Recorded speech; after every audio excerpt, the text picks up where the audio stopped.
Ya se partió la semana en dos, hoy es miércoles. 12+1, abril, año 2016. Máster Central en Montería, Radio 38 grados, Robin Ramos, la compañía periodística de Juan Guillermo Fonseca.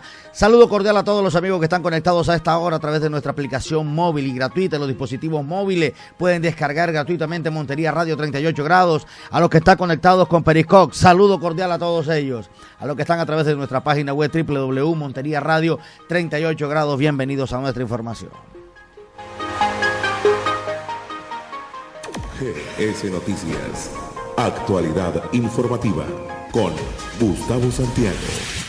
La noticia más importante para el caso del departamento de Córdoba tiene que ver la discusión con el tema de educación, la forma como se paralizaron las actividades en el municipio de Tuchín y San Andrés de Sotavento como consecuencia de la falta de docentes. Pero además de eso, del arreglo que hubo entre gobierno departamental y los líderes de la protesta. Y hablo del arreglo entre comillas, porque finalmente no hubo una decisión trascendental, simplemente la explicación de la que venían hablando en el sentido de que la educación gratuita no puede ser manejada por particulares sino por el propio Estado y que van a elevar una solicitud al Ministerio de Educación para que defina cómo se va a manejar. Lo que pasa es que en San Andrés de Sotavento y Tuchín se venía manejando los recursos de gratuidad a través de los cabildos, potestad que le va a quitar el gobierno nacional porque sabe que esa no era su función, sino que debía hacerse a través del mismo Estado y las ramas establecidas para la misma, llámese Ministerio de Educación, llámese Secretarías de Educación. El gobernador del departamento de Córdoba se reunió ayer con los líderes después de más de 24 horas de protesta pacífica al frente de la gobernación del departamento y llegaron a puntos importantes. Son prácticamente 8 los puntos que lograron acordar y que logran levantar el paro que habían tenido en la ciudad de Montería. Ayer mismo levantaron ollas, calderos, leña, piedra que tenían montado tipo fogón, tipo cocina, tipo habitación a la intemperie, los indígenas al frente de la alcaldía y gobernación del departamento de Córdoba.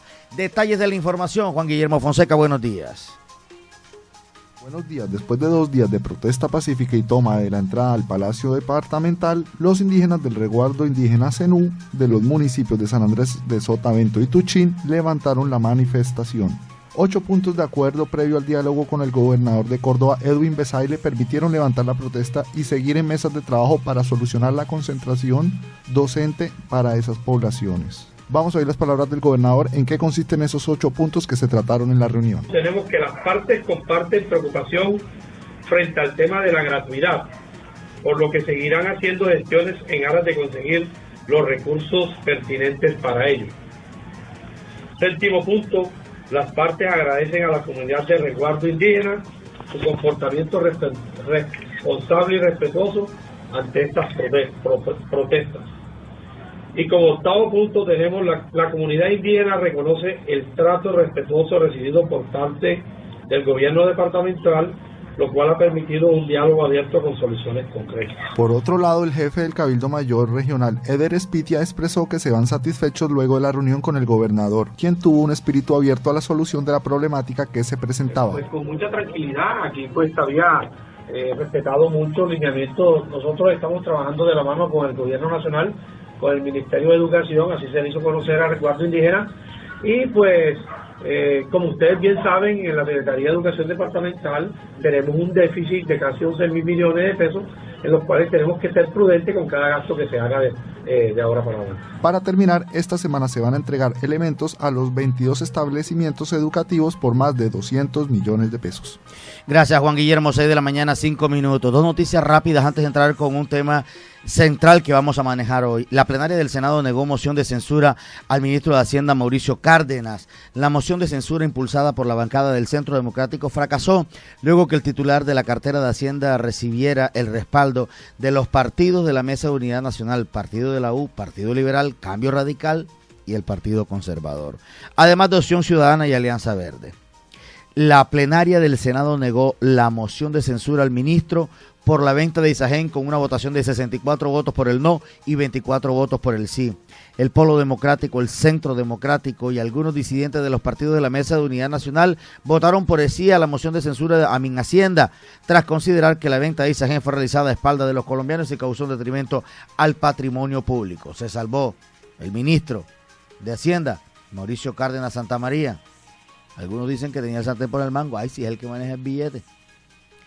Además, en el Senado se eligió a la Comisión de Instrucción, luego de superar la recusación que presentó la defensa del magistrado Jorge Pretel Chalhut contra más de 10 congresistas y votar los impedimentos. La plenaria eligió a los 7 senadores para dicha comisión. Entre ellos quedaron José Obdulio Gaviria, Alfredo Ramos y Paloma Valencia, los 3 de Centro Democrático, Rosbel Rodríguez de la U, Juan Manuel Corzo del Partido Conservador, Guillermo Santos del Partido Liberal y Jorge Prieto del Partido Alianza Verde. La Comisión de Instrucción, de acuerdo con el reglamento del Congreso, sorteará el ponente que le presentará un informe para que sea votado por los 7 integrantes, decisión que debe ser definida en última instancia por la plenaria de la corporación. Si el informe es declarar indigno al magistrado Pretel y la plenaria lo acoge, debe renunciar a su cargo y la Corte Suprema de Justicia asumirá la investigación. En caso contrario, se archiva el proceso.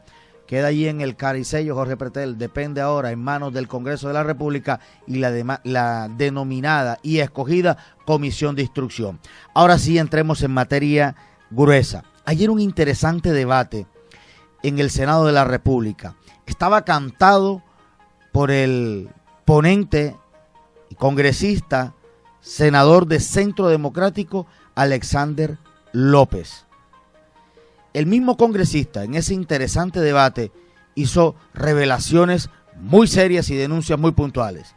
Señaló a Cristina Plaza de traicionar a las madres comunitarias en ese debate. Habla de la directora del Instituto Colombiano de Bienestar Familiar. Le dice que a las madres les prometieron no competir en el banco de oferente con los grandes monopolios, pero en la realidad cuando llegaron al punto y no lograron entrar a participar, el ICF los traicionó y los puso a competir con firmas como Carulla, fundaciones y grandes monopolios, y obviamente quedaron por fuera. Señaló a Karen Abudinen, que era contratista del ICBF, hoy secretaria de despacho en la alcaldía de Barranquilla, a que luego que fuese contratista, trabajara en el ICBF, conociera cómo era el cuento, armara el paquete del banco oferente, renunciara y, oh sorpresa, muchos de los contratos están en manos de empresas en las que laboró y en donde tiene muchos amigos. Según el senador, hay una presunta celebración indebida de contratos del ICBF con una fundación, incluso el departamento de Córdoba, a la que dijo, le corrigieron absolutamente todos los documentos, luego de estar negada. Agrega que el ICBF le bloqueó en 2015 fundaciones que no cumplían requisitos en ese año, pero en el 2016 contrataron. No entiendo, dice el congresista, cómo en el 2015 eran malas, pero en el 2016 Cristina las contrata después de haberlas señalado y sugerirle al país que no contrataran con ellos porque no cumplían ningún tipo de requisito. Y salió a relucir un contrato de alimentos de 680 niños en Planeta Rica que pasó de 352 millones en el 2012, a 550 en el 2014, a 2015 1.153 millones de pesos con los mismos 680 pelados. Santos dijo que iba a dar derechos laborales a las madres comunitarias en campaña y el ICBF las dejó sin seguridad social, ha indicado el propio congresista. En ese interesante debate hizo varias revelaciones, entre ellas cómo golpearon a las madres en el banco de oferente, del que dice el congresista fue manejado de forma amañada para beneficiar a unos pocos monopolios. Porque se le ocurrió a la doctora Cristina Plaza de la señora Karen Abudinen crear un monstruo que yo le he denominado de 1000 cabezas, que se llama el banco de oferentes. Yo les he hablado a ustedes dónde están las madres, senadores. Creo que muchos las conocen, muchos son amigos de ellas, porque no lo han dicho. Yo hoy que estaban acá y me encontré con el senador tal, me encontré y nos abrazamos. Pues miren, ustedes saben que las madres están en las zonas más marginales del país y estas doctoras les dio por crear una cosa que se llama banco de oferentes. Entonces todo el que quiera contratar con el ICBF tiene que llegar a banco de oferentes y tiene que cumplir unos requisitos, meterse a la página y cumplir toda una cantidad de condiciones que le exigieron a las madres para esto. Pues ¿qué pasa? Las madres, con el mayor de los respetos, primero, que tengan un computador con internet. Si en muchas de las casas escasamente tienen la nevera y la estufa que compran ellas para atender los niños porque el gobierno no se las da, Pues hombre, usted no le puede pedir a una madre que en lugar de una nevera compre un computador. Entre otras ha dicho, no hay en estos momentos garantías para esas madres comunitarias, y agregó, así las dejaron por fuera y consideró que fue una traición, y se ratifica en ese término frente a la directora del Bienestar Familiar. Pero aquí está parte de la trampa que le hicieron a las madres, porque las madres se confiaron. Entonces les dijeron a las madres, les dijeron lo siguiente, teniendo en cuenta lo anterior que salió el Banco de Oferentes en noviembre, les comunicamos que en este proceso de convocatoria pública se exceptúan las modalidades de atención comunitario, bienestar en todas sus formas, hogares comunitarios, familia, agrupados, jardines sociales, en fin, todas las madres que van por fuera sacaron un boletín. Pero esto fue una trampa porque esto fue solamente un comunicado de prensa de la señora Karen Audinen, porque finalmente cuando las madres quedaron tranquilas, no participaron, pues sucedía que las madres sí estaban obligadas a participar en el Banco de Oferentes y entonces las madres se quedaron por fuera. En la delicada denuncia en el debate, el senador Alexander López Maya, del Centro Democrático, preguntó, Karen Audinen, quien fuera funcionaria del Bienestar Familiar, quien fuera la que le tocara organizar todo este tema del Banco Oferente, ¿utilizó su paso por ese instituto como puerta giratoria? Hace la pregunta porque revela documentos en la que después que sale terminan unas hipótesis de contrataciones para la entidad en la que hoy trabaja la misma exfuncionaria del Bienestar Familiar, y agrega, este tema lo voy a denunciar ante las autoridades competentes. La señora Karen Audinen trabajaba en el Banco Interamericano de Desarrollo, honorables senadores, en el Banco Interamericano de Desarrollo. Del Banco Interamericano de Desarrollo pasó a presidir, ojo, honorables senadores, que quiero que presten atención, ella fue la que orquestó con la doctora Cristina Plazas todo el tema del Banco de Oferentes para sacar a las madres. Eso tenía un objetivo, eso fue premeditado. Ella, que venía del Banco Interamericano de Desarrollo, de trabajar allá, pues llegó a la Fundación NU3 a ser la presidenta de dicha fundación, y dicha fundación es uno de los mayores contratistas en la costa de la atención de los menores del Instituto Colombiano de Bienestar Familiar, NU3. No nos olvidemos de NU3.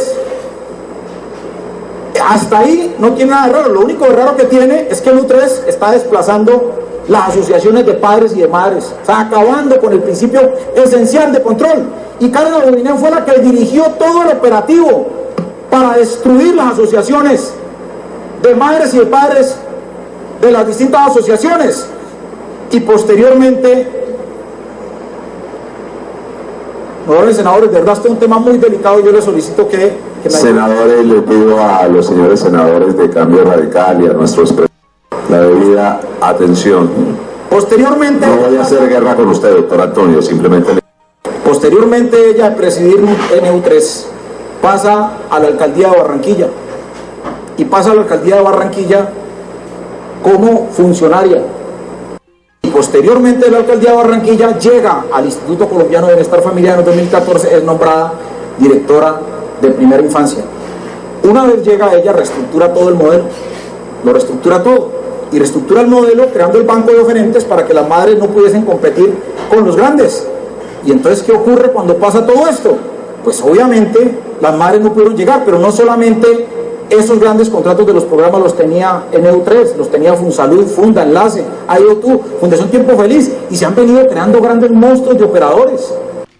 La delicada denuncia fue puesta en conocimiento incluso de la Procuraduría General de la Nación, que a través de Infancia y Adolescencia tenía su representante en el mismo debate.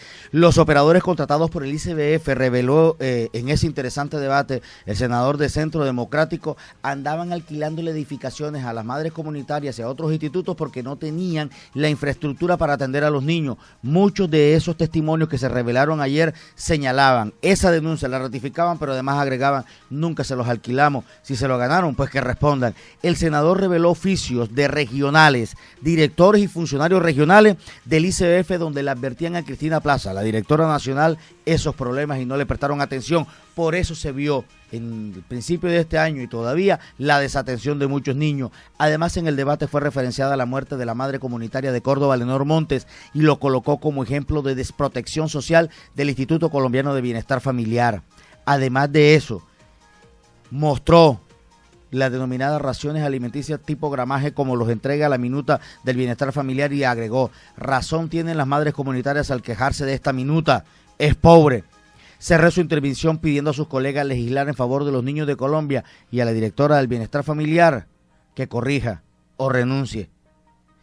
La directora finalmente terminó defendiendo a sus funcionarios señalados que si no cumplen los requisitos del Banco de Oferentes no se contrata a nadie, así sea la Madre Teresa de Calcuta, palabras textuales de la propia directora nacional del bienestar familiar, y volvió con el mismo sonsonete que ha denunciado la corrupción, que está persiguiendo a los corruptos, que no sé qué cosa, pero la puerta giratoria no se está dando cuenta que la tiene al mismo lado, o se está haciendo de la vista gorda. 6 de la mañana, 17 minutos, pausa, ya regreso con más información en el servicio informativo de GS Noticias.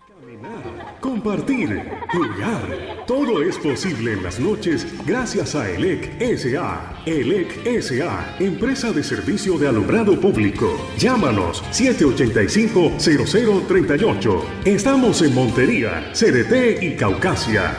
ELEC S.A. ilumina tu ciudad. Proactiva, somos bienestar y calidad de vida. Proactiva, Aguas de Montería. GS Noticias, actualidad informativa con Gustavo Santiago. Varios hechos importantes. El primero de ellos está relacionado con un accidente de tránsito que ocurrió ayer nuevamente en la denominada Glorieta de las Vacas, la de la entrada al barrio Cantaclaro, aquí en la capital del departamento de Córdoba. Entre otras cosas, se ha convertido en uno de los puntos de mayor tipo de accidentalidad en ese punto de la ciudad de Montería. Es un tema además supremamente delicado, que vale la pena que se tenga en cuenta. Ayer hubo un accidente en el que se vieron comprometidos varios vehículos. El otro dato, Jesús Henao Sarmiento, el señalado jefe, cerebro de orquestar presuntamente el asesinato, desaparición de Jairo Alberto Zapa Pérez, fue trasladado de la cárcel de Corozal a la cárcel Las Mercedes de la ciudad de Montería. La decisión se tomó en las últimas horas por parte del mismo Instituto Penitenciario y Carcelario INPEC. Recordemos que había sido trasladado a la cárcel de Corozal bajo la consideración de que allí debían estar los servidores públicos y demás. Se hizo de manera sorpresiva el traslado. No hay mayores detalles de la motivación del traslado del presunto cerebro de la desaparición y homicidio de Jairo Alberto Zapa Pérez, es director de regalías del departamento de Córdoba. Lo cierto es que hoy se reinicia nuevamente la audiencia preparatoria de juicio de los implicados en el caso Jairo Zapa frente a un juez de control de garantías en la ciudad de Montería. De Jesús Henao Sarmiento se habló mucho en los últimos días. Hubo fuertes informaciones que llegaron a la justicia de presunto plan de fuga, de abusos en el establecimiento carcelario, de comodidades, y quisieron evitarse diferentes situaciones. Recordemos que los que tienen que enfrentar hoy nuevamente esa etapa preparatoria de juicio, además de Jesús Henao Sarmiento, está Joyce Hernández Muñoz, que precisamente es el confeso asesino, Jesús Alberto Torres Redondo, Suanaidú López Acevedo, quien tiene casa por cárcel por su condición de embarazo y además compañera sentimental del confeso asesino, Carlos Pérez Escobar, primo del asesinado, Maximiliano García Basanta. Se espera que ojalá hoy hayan accedido al material probatorio suministrado por la Fiscalía, que es lo que han venido argumentando los abogados para frenar dicho proceso. Entre otras cosas, el proceso se ha estancado por eso. Dicen que no han podido tener acceso a la información que en su momento debió entregar la misma Fiscalía General de la Nación. La Fiscalía dice que es totalmente falso. En orden judicial, lamentable, un semoviente sobre la vía provoca un accidente y hay una persona muerta a la altura del corregimiento Cacaotal, entre San Andrés de Sotavento y el municipio de Tuchín. Se atravesó un caballo a una buseta, de pasajeros afiliado a la empresa Cotra San Francisco, y allí perdió la vida el conductor del mismo, Jonis Rafael Ricardo Monterrosa. Contaba con 53 años de edad. Una situación lamentable. Las autoridades de tránsito en la ciudad de Montería identificaron los vehículos y reportaron los daños causados a la altura de la glorieta de las Vacas, a la altura del barrio Cantaclaro, aquí en la ciudad de Montería. Se vieron comprometidos una camioneta Toyota Prado, que aparentemente se voló el pare de la glorieta del barrio Cantaclaro y chocó contra un vehículo de la empresa Electricaribe. El impacto fue tan fuerte de la empresa de energía que lo subió al muro, lo terminó volcando, lo sacó incluso de la vía. De todas maneras, afortunadamente solo sufrieron golpes y el susto. Están salvados de milagro. Es una situación que vale la pena entrar a revisar. Repito, ese sitio es de importante y permanente accidentes de la capital del departamento de Córdoba, y vale la pena que sea referenciado por parte de las mismas autoridades. La otra noticia en importancia tiene que ver con el caso del departamento de Córdoba y en lo sucesivo con la ciudad de Montería, y es la forma como se ha tratado de avanzar en una audiencia al ex juez penal municipal Alfonso Hoyos Gómez, y se ha venido dilatando. Hace parte del denominado cartel de las Tucson. La audiencia de juicio oral se tuvo que suspender de nuevo. Dicen que se sigue burlando a la justicia con la forma estratégica y dilatoria con la que se enfrenta cada proceso. La audiencia que debió adelantar al ex juez cuarto penal municipal de Montería, la suspendieron. Y obviamente generó la protesta de la Fiscalía y del representante del Patrimonio Autónomo de Remanentes de Telecom Par, quienes señalaron que no se puede estar permitiendo este tipo de maniobras y que la justicia tiene que ser más fuerte. Ha sido en innumerables oportunidades suspendidas porque el señor enjuiciado o indiciado, a través de su apoderado judicial, ha interpuesto recursos de la apelación en la práctica de un testimonio al momento de incorporar los documentos probatorios. Después decidieron revocarle el poder al abogado. Después presentaron otro recurso de apelación. Ahora salen que como el nuevo abogado acaba de llegar, no conocía el proceso, entonces pidieron un nuevo aplazamiento. Es una burla lo que se está haciendo, pero eso lo permite el mismo sistema. Lo cierto es que este hace parte de uno de los alfiles más importantes que tiene este proceso. Este es juez de la República. Recuérdense bien. Este es juez de la República. Fue uno de los que falló. Tutelas que permitieron desfalcar la liquidación de la entonces empresa de telecomunicaciones Telecom. Y se ha venido señalando que incluso ya está fuera del país. Como muchos han hecho cuando los están investigando.